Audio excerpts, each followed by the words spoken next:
Hello guys and welcome back. Today I'll show you how to set up a multiplayer game on Baldur's Gate 3. The host must select multiplayer from the menu to create the game. Click create to enter the lobby and customize settings like gameplay mode, slots, and visibility. No invites, but you can use direct connection.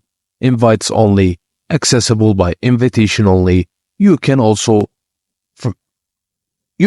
use friends only or public, which is open for anyone to join.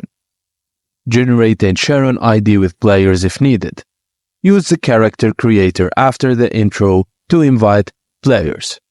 To join a party, go to multiplayer from the menu to view lobbies.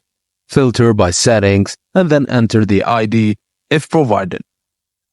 To join an existing game, the host goes to the session in the in-game menu and use the session manager to invite friends. And that's it guys.